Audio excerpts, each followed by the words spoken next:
Good morning everyone. स्वागत है आप सभी का क्रैक इंग्लिश यूट्यूब चैनल पे। इस सेशन में हम आज का द हिंदू एडिटोरियल डिस्कस करेंगे। हमारे आज के द हिंदू एडिटोरियल का टॉपिक है overly deferential on supreme court judgement on demonetisation. तो कुछ ज़्यादा ही रिस्पेक्टफुली ट्रीट किया है सुप्रीम कोर्ट ने ये जो डीमोनेटाइजेशन की पॉलिसी आई थी उसको। While upholding demonetization को सपोर्ट करते टाइम सुप्रीम कोर्ट गवर्नमेंट को जिम्मेवार ठहराने में असमर्थ रहा है। Supreme court failed to hold government accountable.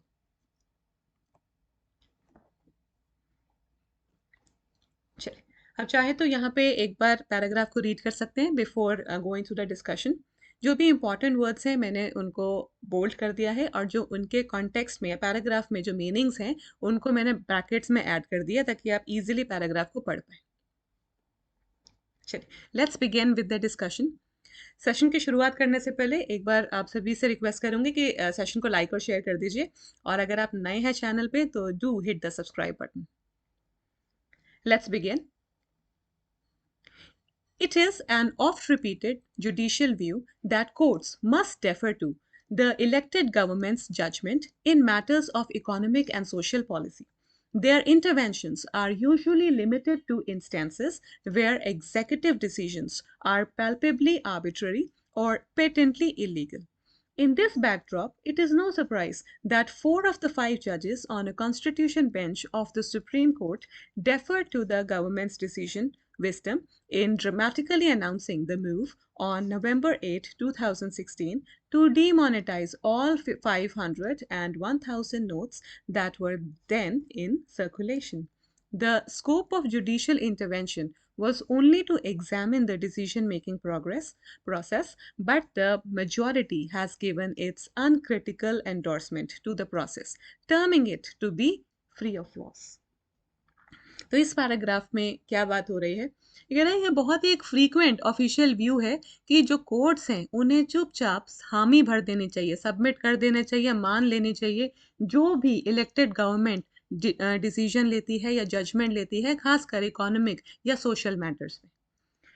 There intervention, तो कोर्ट्स की जो इन्वॉल्वमेंट रहती है वो यूजुअली रिस्ट्रिक्टेड रहती है उन्हीं इंस्टेंसेस तक जहाँ पे जो गवर्नमेंट के डिसीजंस हैं वो क्लियरली बिल्कुल ही दिख रहा है कि अनरीजनेबल है और पेटेंटली मीन्स क्लियरली इलीगल है। सो उन्हीं केसेस में जो कोर्ट्स हैं वो जो सुप्रीम कोर्ट है, जो कोर्ट्स हैं वो आपके गवर्नमेंट के डिसीजन में इन्वॉल्व होती है। इन दिस बैकड्रॉप, इस चीज़ों को या इस बैकग्राउंड को मद्देनजर रखते हुए ये कोई सरप्राइज की बात नहीं थी कि 5 में से 4 जजेस जो कि कॉन्स्टिट्यूशन बेंच पे थे सुप्रीम कोर्ट के, उन्होंने हामी भर दी जब गवर्नमेंट ने ये डिसाइड किया, एकदम से ड्रामेटिकली अनाउंस का मतलब सडनली ये अनाउंस कर दिया कि हम क्या करेंगे, डीमोनेटाइज करेंगे 500 और 1000 के नोट्स को।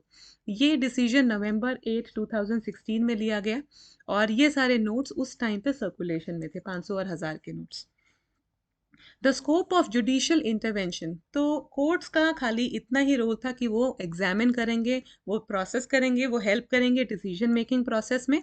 और मेजॉरिटी, लेकिन जो मेजॉरिटी है कोर्ट्स की वो ऑलरेडी अपनी अनक्रिटिकल एंडोर्समेंट दे चुके थे। इसका मतलब वो फुल सपोर्ट दे चुके थे ऑलरेडी गवर्नमेंट के डिसीजन के कि हाँ जो भी आप डीमोनेटाइजेशन कर रहे हैं वो बिल्कुल सही है, हमारी पूरी सपोर्ट है आपको, terming it to be free of loss, और इसमें कोई भी कमियां नहीं।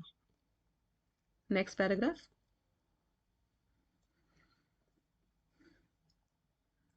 स्टार्ट करते हैं। It has upheld the government's power to demonetization notes without quantitative restrictions and accepted the claim that there was adequate consultation between the Union government, which initiated the proposal, and the Reserve Bank of India (RBI). What might seem distressing about the majority verdict is that it has made light of the enormous suffering of the people that demonetization entailed. While there are observations that recognize the possibility of hardship and that demonetization may have ultimately been a failure, these are limited by context to say neither individual suffering nor errors of judgment can be cited to invalidate the action. इसकी discussion देखते हैं। It has अपहोल्डेड, तो supreme court ने support किया है government के decision को, governments पार, कि वो डीमोनेटाइजेशन होनी चाहिए।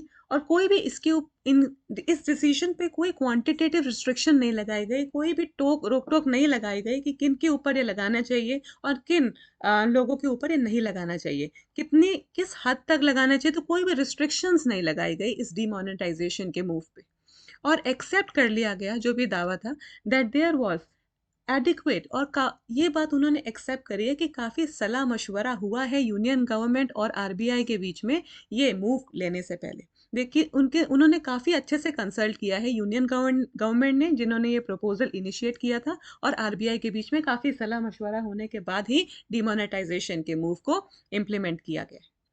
व्हाट माइट सीम डिस्ट्रेसिंग, और भी चीज़ जो अपसेटिंग है, जो परेशान कर देने वाली है, वो ये है अबाउट द मेजॉरिटी वर्डिक्ट। तो जित इतनी इमेंस जो सपोर्ट मिल रही है उसको लेके एक चीज़ और जो बहुत अपसेटिंग है वो ये है कि it has made light of एक फ्रेज़ है, इसका मतलब होता है कि आपने बहुत लाइटली कोई चीज़ ली है, कि उसने बहुत लाइटली ली है इस डिसीजन ने या मेजॉरिटी ने, कि लोगों के ऊपर जो भी दुष्प्रभाव आएगा, इतने बड़े लेवल पे आप कोई मूव लॉन्च कर रहे हो, तो उसके जो सफरिंग होगी पीपल के ऊपर, आपने उस चीज़ को बहुत लाइटली ली है, जो कि डीमोनेटाइजेशन की वजह से हुई थी। वाइल देयर आर ऑब्जर्वेशंस, हालांकि ये देखा गया था कि जो काफ़ी हद तक ये चीज़ पता थी कि हार्डशिप होगी, लोगों को काफ़ी परेशानियां फेस करनी पड़ेगी, और डीमोनेटाइजेशन है जो अल्टीमेटली वो एक फेलियर ही रहा है, उसका कोई खास फ़ायदा हुआ नहीं है। लेकिन ये जो क्लेम्स हैं ये लिमिटेड रहे हैं, इनको हम बहुत ज़्यादा ठोस नहीं मान सकते, क्योंकि ठीक है किसी को परेशानी हुई है या फिर गवर्नमेंट के पॉइंट ऑफ व्यू पे देखें तो चलो उनकी जजमेंट में कुछ एरर हो गया था, लेकिन इस वजह से हम किसी एक्शन को नलीफाई तो नहीं कर सकते, ठीक है, उस चीज़ को हम कैंसिल नहीं कर सकते। Next paragraph.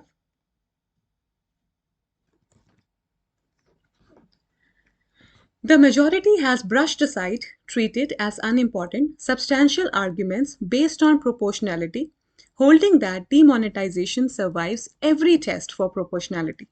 There was a legitimate purpose: unearthing fake currency, hoarded wealth, and combating terror funding.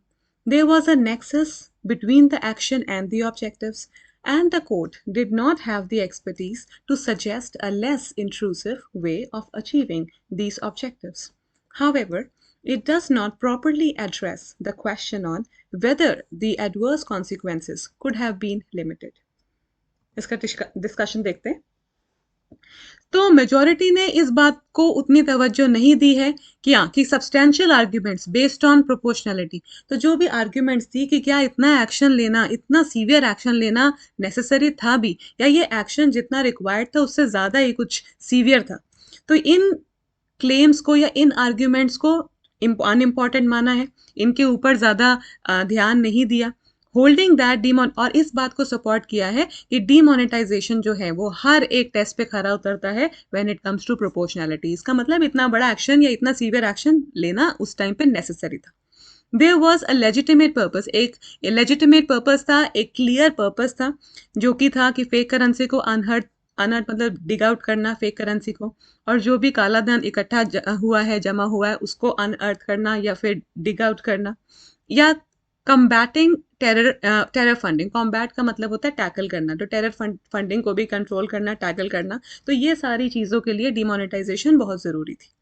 There was a nexus, और एक नेक्सस था, कनेक्शन था, कि जो एक्शन लिया गया और क्या ऑब्जेक्टिव्स वो अचीव करना चाहते थे उनके बीच में क्लियर कनेक्शन था, और कोर्ट के पास कोई भी एक्सपर्टीज नहीं थी कि वो कोई एक लेस इंटरफेयरिंग वे या कोई ऑल्टरनेट तरीका बता पाए कि हम कैसे इन ऑब्जेक्टिव्स को अचीव कर पाएंगे। तो इसलिए मेजोरिटी का मानना था कि जो भी डीमोनेटाइजेशन की पॉलिसी लॉन्च हुई है वो बिल्कुल रिक्वायर्ड थी।